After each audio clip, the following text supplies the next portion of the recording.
আজকে মান্নার রান্নাঘরে আপনাদের সবাইকে স্বাগত। আজকে একটা নতুন রেসিপি নিয়ে চলে এসেছি, কুমড়োর পোস্ত। চলুন তাহলে দেখা যাক কুমড়োর পোস্ত রান্না করতে। কুমড়োর পোস্ত রান্না করতে আমরা ব্যবহার করছি 1 বাটি আলু, 1 বাটি কুমড়ো, পোস্ত, 1টি তেজপাতা, শুকনো লঙ্কা, কালো কলাইয়ের বড়ি আর কালো জিরে, এই কিছু উপকরণ দিয়ে আমরা আজকে কুমড়ো পোস্তটা রান্না করে দেখাবো। ভিডিওটি শেষ পর্যন্ত দেখতে থাকুন। আমরা গ্যাসে কড়াইটা বসিয়ে দিয়েছি কুমড়োর পোস্ত রান্না করার জন্যে। 3 চামচ তেল দিয়ে দিলাম। তেলটা গরম হয়ে গেছে, এবার আমরা দিয়ে দেবো শুকনো লঙ্কা আর কাঁচা লঙ্কা দিয়ে দিলাম, দিয়ে হালকাভাবে নেড়ে নিলাম। কালো জিরে দিয়ে দিলাম,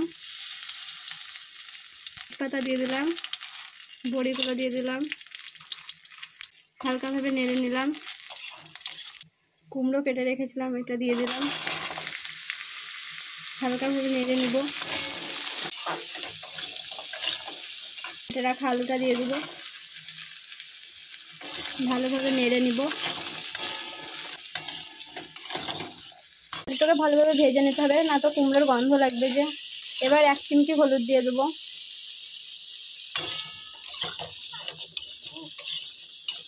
এবার স্বাদ মতো নুন দিয়ে দেবো।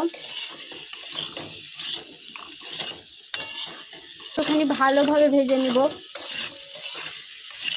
দেখো আমাদের ভাজা হয়ে গেছে প্রায়। যতক্ষণ না জল বেরোনো শেষ হবে ততক্ষণ নেড়ে যেতে হবে অনবরত। দেখো হয়ে যাবে, আর জল বেরোনো শেষ হবে, তারপরে আমরা পরিমাণ মতো জল দিয়ে দেবো।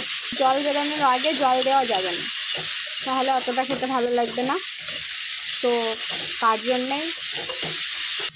দেখো আমাদের ভাজা হয়ে গেছে ভালোভাবে, এবার আমরা পরিমাণ মতো জল দিয়ে দেবো। দেখো তোমরা বুঝতেই পারছো যে কতটা সুন্দরভাবে ভাজা গেছে। জল দিয়ে দিলাম পরিমাণ মতো। এবার আমরা এটাকে ভালোভাবে নেড়ে দিলাম, দিয়ে দেবো 15 মিনিটের মতো। 15 মিনিট পর খুলে দেখবো। দেখো আমাদের সেদ্ধ হয়ে গেছে। এবার এতে সামান্য চিনি দিয়ে দিলাম, কুমড়ো আছে নেড়ে নিলাম। এবার এতে পোস্তটা দিয়ে দেবো।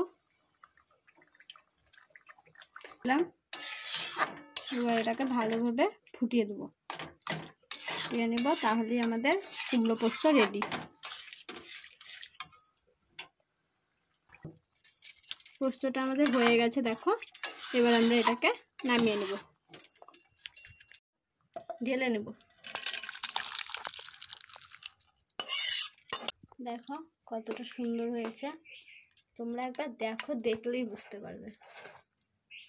খুব সুন্দর হয়েছে, তোমরা দেখেই বুঝতে পারছো।